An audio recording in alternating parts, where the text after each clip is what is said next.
2022년 10월 15일 낮 12시 30분 부산광역시 사하구의 한 3대가 함께 사는 주택. 점심 식사를 위해 막 차려진 밥상 위로 구수한 된장찌개와 매콤한 고등어 조림 냄새가 피어올랐다. 온 가족이 여느 때처럼 식탁에 둘러앉았다. 하지만 그 평화는 불과 몇 분 만에 처절한 비명과 함께 산산조각 났다. 제발 우리 애들 좀 살려주세요. 우리 애들. 김수진 씨의 목소리는 쇳소리가 섞인 채 고통스럽게 울려 퍼졌다. 놀란 이웃들이 허둥지둥 달려왔고 그들 눈앞에 펼쳐진 광경은 믿을 수 없는 악몽 그 자체였다. 이제 막 10살이 된 큰아들 준서, 8살인 딸 하윤, 그리고 겨우 6살 배기, 막내 민준이가 차가운 거실 바닥에 쓰러져 미동도 하지 않고 있었다. 아이들의 입가에는 하얀 거품이 가득했고 얼굴은 파랗게 질려 있었다.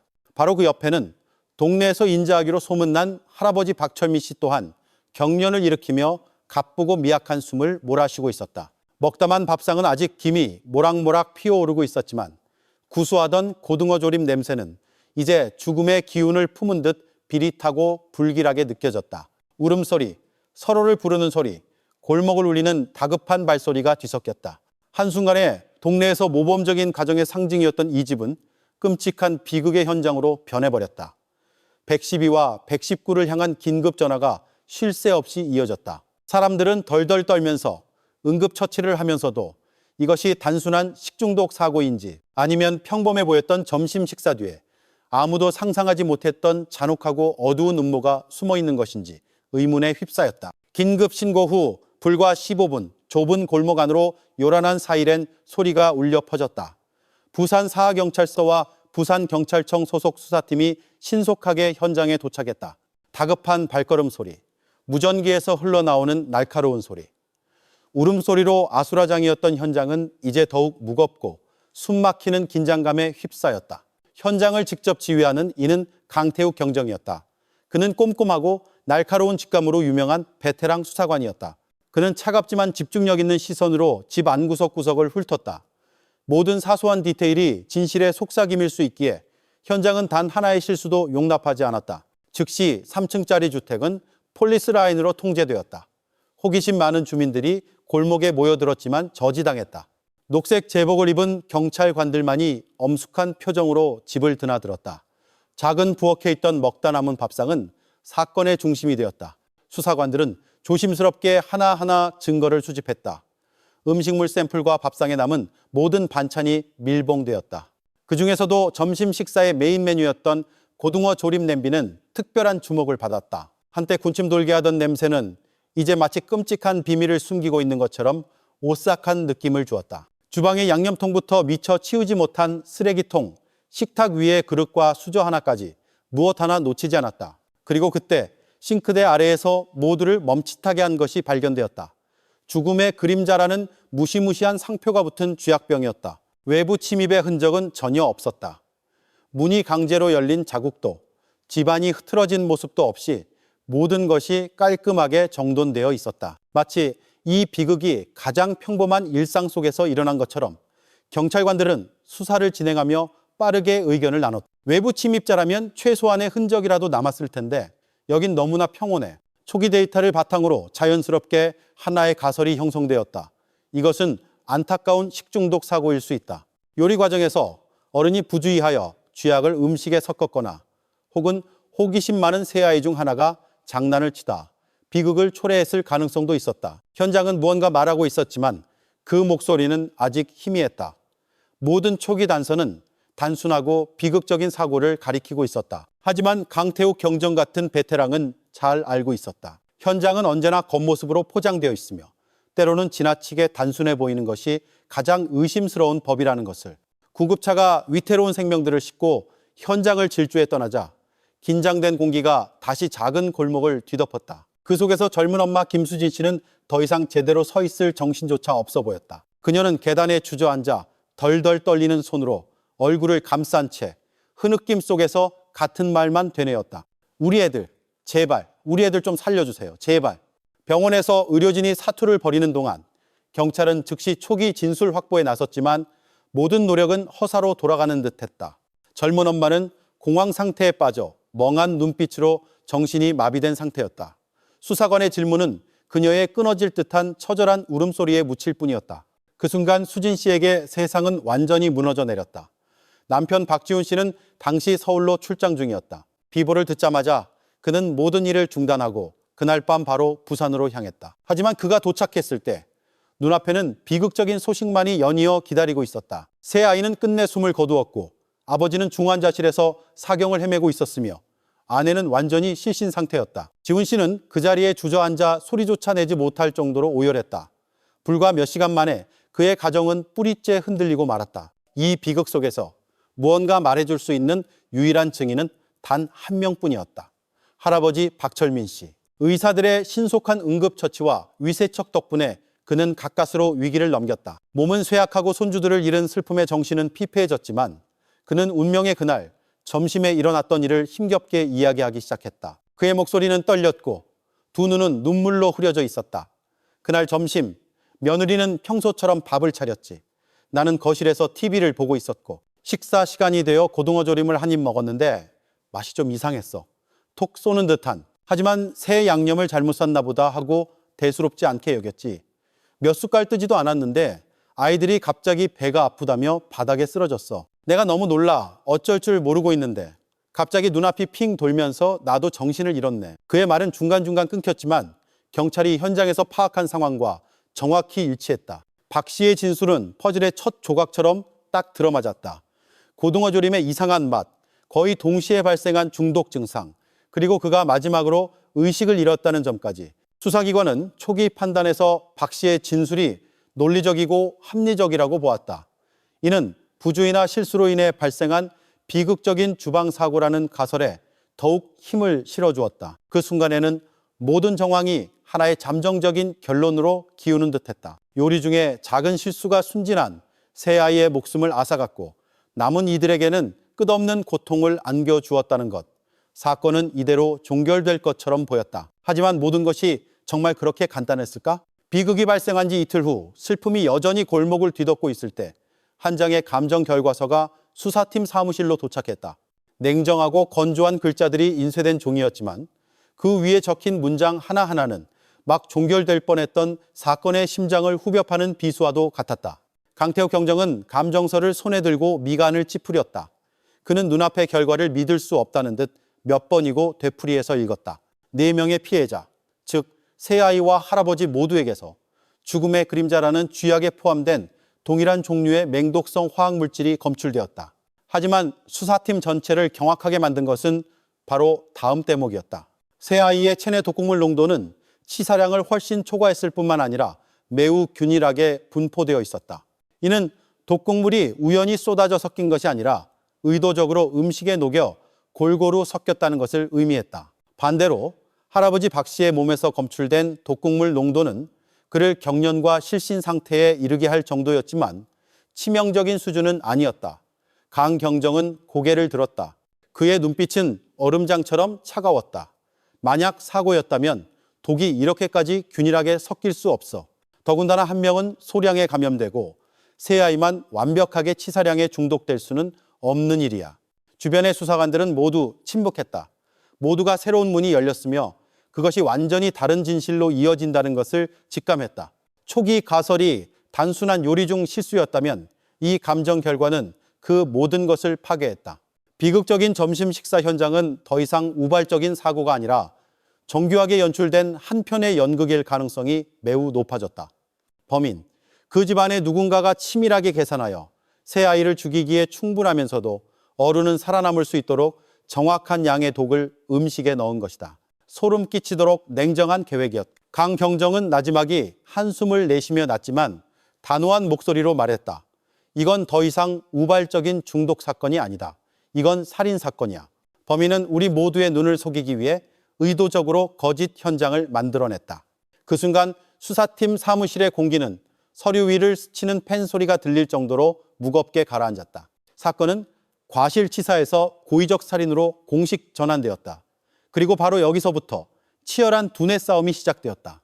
감정 결과가 냉혹한 사실을 드러내자 사건은 공식적으로 과실치사에서 고의적 살인으로 전환되었다. 강태욱 경정이 직접 지휘하는 특별수사본부가 꾸려졌다. 우발적 사고라는 모든 가설은 폐기되었다. 이제부터는 모든 디테일, 모든 진술이 현미경으로 들여다보듯 철저히 재검토되어야 했다. 수사관들은 동네에서 모범 가정으로 통하던 이 가족의 내부 관계부터 다시 파헤치기 시작했다. 모두가 이곳을 할아버지는 인자하고 젊은 부부는 행복하며 새 아이는 착하고 예의 바른 화목한 가정이라고 생각했다. 하지만 기록을 하나씩 들춰보자 예상치 못한 어두운 단면들이 서서히 드러나기 시작했다. 골목 이웃들은 이렇게 증언했다. 겉으로 보기엔 평화로웠지만 가끔 박철민 어르신이 며느리를 큰 소리로 나무라는 소리가 들렸어요. 애들 교육을 제대로 못 시킨다느니 집안 살림 씀씀이를 가지고 타박하기도 했고요. 어떤 이는 조심스럽게 속삭였다. 듣자 하니 며느리인 수진 씨에게 다른 남자가 있었다는 소문도 있었어요. 물론 확실한 건 아니지만요. 남의 집안일이야. 밖에서는 조금밖에 알 수 없으니까요. 확인되지 않은 뜬소문이었지만 그것들은 사람들이 알고 있던 모범 가정의 이미지와는 전혀 다른 그림을 그려냈다. 행복해 보이는 겉모습 뒤에는 아마도 당사자들만이 느낄 수 있는 은밀한 균열이 존재했을지도 모른다. 수사기관은 즉시 시아버지와 며느리 사이의 갈등을 분석했다. 박 씨는 엄격하고 원칙주의적인 반면 수진 씨는 현대적이고 독립적인 여성이었다. 생활 방식과 자녀 교육 방식에서의 충돌은 피하기 어려웠을 것이다.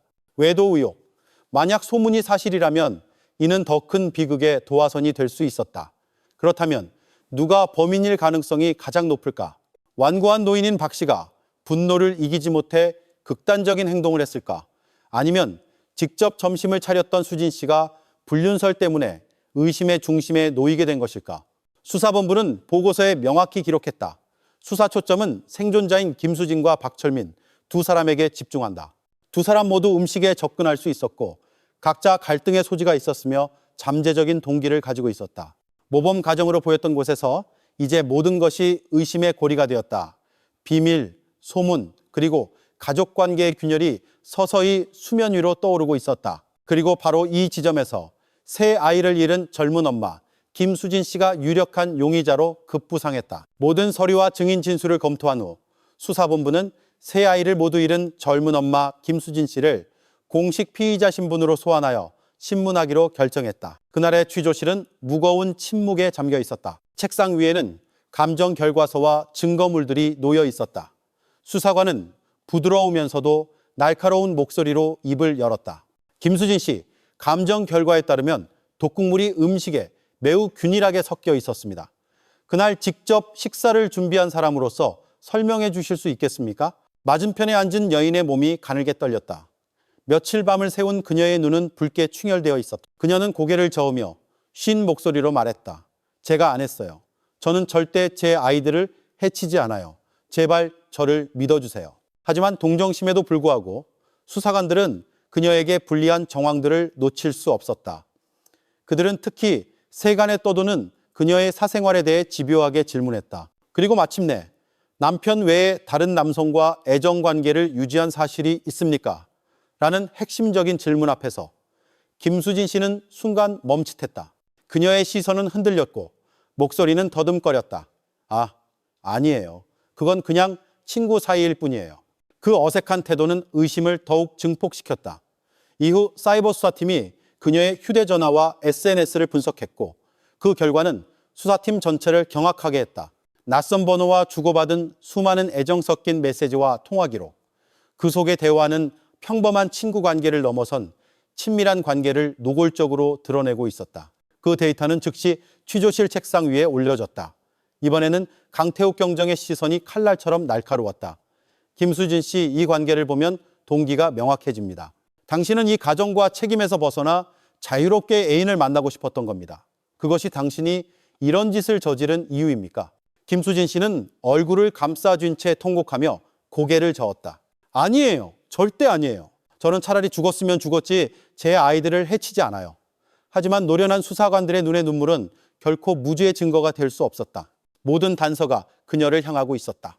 직접 요리한 사람, 독을 넣을 기회가 있었던 사람, 외도 소문, 가정을 벗어나고 싶다는 동기, 그리고 휴대전화에 남은 불륜의 증거까지 모든 정황은 하나의 냉혹한 가설로 이어졌다. 이 젊은 엄마가 개인의 자유를 얻기 위해 자신의 친자식 3명을 살해했다는 것. 그 추론이 아무리 비인간적으로 들릴지라도 수사적인 관점에서는 논리적으로 맞아떨어졌다. 그리하여 수사기관의 눈에 김수진 씨는 공식적으로 이 사건의 제일 용의자가 되었다. 모든 의심의 화살이 젊은 엄마 김수진 씨를 향하고 있는 동안에도 강태욱 경정은 여전히 무언가 석연치 않음을 느꼈다.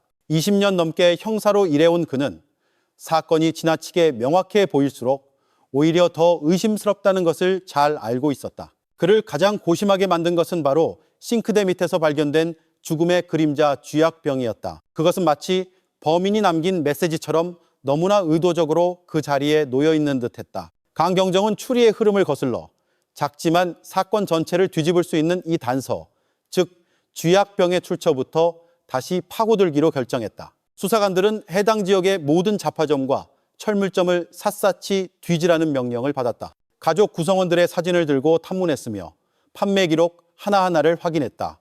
끈기 있고 시간이 많이 소요되는 작업이었지만 마침내 행운이 따랐다. 박 씨의 집에서 불과 2블록 떨어진 곳에 있는 한 잡화점 여주인이 사진을 보더니 확신에 찬 목소리로 고개를 끄덕였다. 바로 이 어르신이에요. 일주일 전쯤에 오셔서 이 쥐약을 사가셨어요. 집에 쥐가 너무 많아서 덫을 놓으려고 한다면서요. 그때 어르신이 아주 침착하게 사용법까지 꼼꼼히 물어봐서 똑똑히 기억해요. 만약 김수진이 범인이라면 굳이 시아버지인 박 씨가 쥐약을 살 필요가 있었을까? 그리고 그렇게 신중한 성격의 노인이 어째서 비극이 일어나기 직전에 사건에 사용된 것과 똑같은 쥐약을 우연히 구입했단 말인가? 이것은 결코 우연일 수 없었다. 다시 한번 의심의 방향은 180도 바뀌었다. 모든 비난을 감수하던 젊은 엄마에게서 이제 의심의 화살은 사건의 가장 가련한 피해자로 보였던 할아버지에게로 예리하게 향했다. 잡화점 주인의 증언이 확인되자 박철민 씨는 공식적으로 수사선상에 올랐다. 강태욱 경정은 그를 3번째로 소환하여 대질 신문을 하기로 결정했다.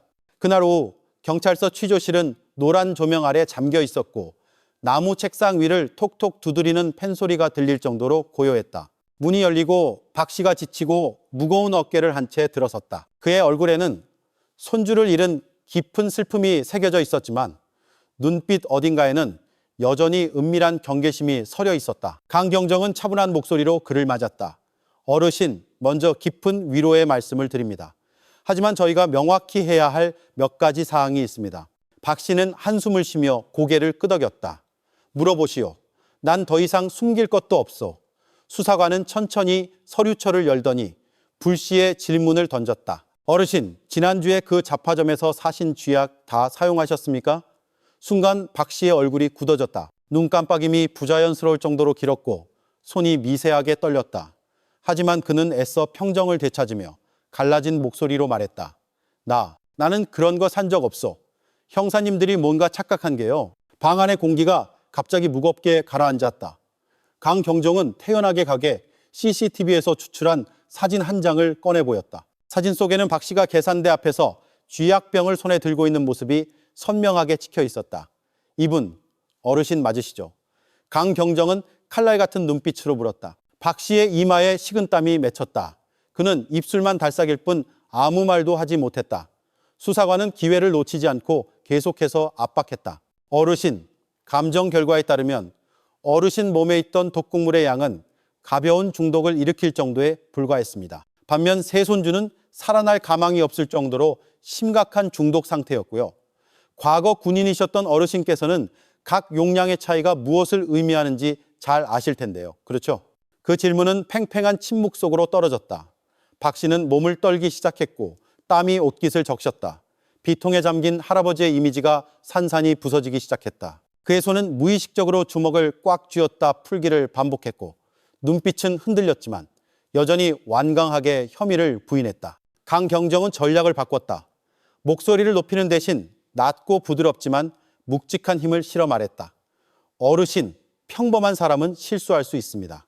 하지만 이렇게까지 정확한 양을 조절하는 것은 오직 고의로만 가능합니다. 그리고 유일한 생존자인 어르신만이 그 양을 어떻게 조절해야 하는지 정확히 알고 계셨겠죠. 그 말은 마지막 일격과도 같았다. 박 씨는 고개를 떨구었고 그의 어깨는 심하게 들썩였다. 하지만 그는 잠시 후 다시 고개를 들고 무너지는 내면을 강인한 척하는 껍데기로 감추려 했다. 그는 쉰 목소리로 말했다. 아니요, 나는 아무 짓도 하지 않았어. 취조는 숨막히는 긴장감 속에서 끝났다. 비록 자백은 없었지만 박 씨의 태도, 반응, 그리고 진술의 모순은 그 자체로 암묵적인 증거가 되었다. 강경정은 알았다. 단 한 번의 심리적 충격만 더 가하면 그의 가면은 완전히 무너져 내릴 것이라는 것을. 치열한 두뇌 싸움은 아직 끝나지 않았지만 진실의 시계추는 분명 이 사건의 가장 가련한 피해자로 보였던 할아버지 쪽으로 완전히 기울기 시작했다. 그날의 취조는 숨막히는 긴장감 속에서 끝났다. 박철민 씨는 여전히 완강하게 혐의를 부인했지만 그의 흔들리는 눈빛, 떨리는 몸, 그리고 모순된 답변은 자백보다 더 많은 것을 말해주고 있었다. 그날 밤 유치장의 차가운 벽에 둘러싸인 채 전쟁터의 포화도 견뎌냈던 노인은 한없이 작고 고독해졌다. 그는 꿈속에서 계속 새 손주의 모습을 보았다.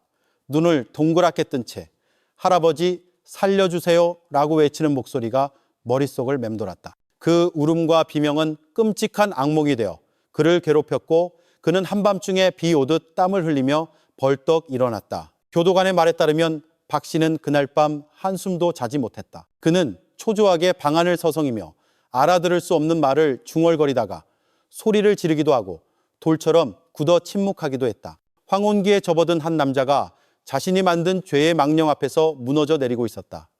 다음 날 아침 잠 못 이룬 퀭한 눈으로 그는 먼저 수사관을 만나게 해달라고 요청했다. 신문실에서 그는 담배를 깊게 한 모금 빨아들였다. 떨리는 손을 서류 위에 올려놓은 채 그는 흐느낌 섞인 쉰 목소리로 입을 열었다. 형사님들, 당신들 말이 맞소. 더는 감당할 수가 없구려. 내가 독을 탔소. 내가 내 손주들을 죽였소. 방하는 순간 정적에 휩싸였다. 박 씨는 모든 것을 털어놓기 시작했다. 그의 말 한마디 한마디는 듣는 이의 가슴을 저미는 칼날과도 같았다. 모든 것은 마음속에서 스멀스멀 피어오른 의심에서 시작되었다. 그는 새 손주가 집안에 누구와도 닮지 않았다고 생각했다. 아이들이 자랄수록 그는 더욱더 낯설게 느꼈다. 가문의 명예를 중시하는 한 남자의 고집으로 그는 몰래 유전자 검사를 의뢰했다. 그리고 마침내 그의 눈앞에 나타난 차가운 결과지, 친자관계 불일치, 그 종이 한 장이 그의 사랑을 증오로 바꿔놓았다. 그의 마음속에서 며느리 김수지는 단순한 배신자를 넘어 가문의 명예를 더럽히고 자신을 기만한 파렴치한 여인이었다. 박 씨는 비통하게 고백했다. 그 치욕을 견딜 수가 없었소. 그래서 그 여자가 평생 고통 속에서 살게 해야겠다고 마음먹었지. 고등어 조림에 약을 타기로 계획했소. 나도 조금 먹어서 모두가 나 또한 피해자라고 생각하게 만들려고 했지. 하지만 아이들이 내 눈앞에서 쓰러지는 모습이 지금까지도 나를 괴롭히고 있어. 여기까지 말한 그는 통곡했다. 늙고 쇠약해진 어깨가 심하게 들썩였고 담배 연기와 뒤섞인 눈물이 차가운 서류 위로 뚝뚝 떨어졌다. 자백의 신빙성을 확인하기 위해 그는 수사관에게 집 안에 숨겨둔 유전자 검사 결과지의 위치를 알려주었다. 그 종이가 발견되자 모든 것은 그의 진술과 완벽하게 맞아떨어졌다. 마침내 모든 진실이 드러났다. 한 할아버지가 맹목적인 명예욕과 이성을 마비시킨 증오심 때문에 자신의 무고한 세 손주를 직접 살해한 것이다. 전례 없이 끔찍한 가족 비극이었다. 비극이 발생한 지 몇 달 후 사건은 부산지방법원에서 재판에 회부되었다. 법정은 사람들로 가득 찼다. 박 씨의 가정을 모범적이라 여겼던 이웃 주민들은 이제 도시를 떠들썩하게 한 이 사건의 마지막을 직접 보기 위해 모여들었다. 법정에 들어서는 박철민 씨. 한때 동네의 존경을 한 몸에 받던 그는 초췌한 모습이었다. 머리는 하얗게 새었고 어깨는 앙상했으며 눈은 퀭하게 들어가 있었다. 하지만 그가 아무리 늙고 쇠약해졌어도 그가 저지른 죄는 방청석에 앉은 사람들의 분노 어린 시선 속에 선명하게 남아있었다. 검사가 공소 사실을 낭독했다. 그의 목소리 하나하나가 법정안을 울렸다. 피고인 박철민은 맹목적인 증오와 명예욕에 사로잡혀 자신의 세 손주를 살해하였습니다. 맹독성 물질을 음식에 타는 치밀함을 보였으며 피고인의 행위는 사전에 계획된 것으로 극도의 잔혹성과 비인간성을 드러냅니다. 이는 인간의 생명권을 직접적으로 침해하고 사회에 큰 분노를 일으킨 중대범죄입니다. 재판 내내 박 씨는 고개를 숙인 채 눈물만 하염없이 흘렸다. 최후 진술의 기회가 주어지자 그는 갈라진 목소리로 말했다. 저는 세 아이들과 제 아들 그리고 우리 가문에 큰 죄를 지었습니다. 법이 올바른 판결을 내려주길 바랍니다. 하지만 제 마음속에서 저는 제 자신을 영원히 용서할 수 없을 겁니다. 마침내 판결이 선고되었다. 사형. 법정은 순간 정적에 휩싸였다. 아무도 놀라지 않았다. 그것이 이 끔찍한 범죄에 상응하는 유일한 형벌이었기 때문이다. 하지만 고통스럽게도 그 판결은 뒤에 남겨진 상처들을 아물게 하지 못했다. 며느리 김수진 씨는 세 아이를 잃은 피해자에서 유전자 검사 결과가 드러나자 비난의 중심에 서게 되었다. 그녀는 더 이상 가련한 어머니가 아니라 배신자라는 사회의 의심과 경멸 어린 시선을 받게 되었다. 아들 박지훈 씨는 하룻밤 사이에 세 아이를 모두 잃었다. 아버지는 살인자가 되었고 아내는 외도 사실이 밝혀졌다. 가정이 무너지고 믿음이 산산조각 났다. 그는 비극 속에서 주저앉아 이혼 소송을 제기했고 한때 행복했던 그 집을 떠났다. 동네 주민들은 충격과 함께 믿음을 잃었다. 모범적이라고 생각했던 가정이 사실은 아무도 상상하지 못했던 갈등과 범죄를 품고 있었다는 사실에 경악했다. 한 사건은 사형 판결로 막을 내렸지만 그 고통은 여전히 남아 관계된 사람들의 마음속에서 영원히 계속될 것이다. 3명의 무고한 아이들이 떠나며 남긴 빈자리는 무엇으로도 채울 수 없었다. 한 아버지는 자식과 아버지를 모두 잃었고 한 어머니는 고통과 치욕을 동시에 짊어지게 되었으며 한 가정은 명예라는 이름의 맹목적인 집착 때문에 완전히 파괴되었다. 이 이야기는 우리에게 보여준다.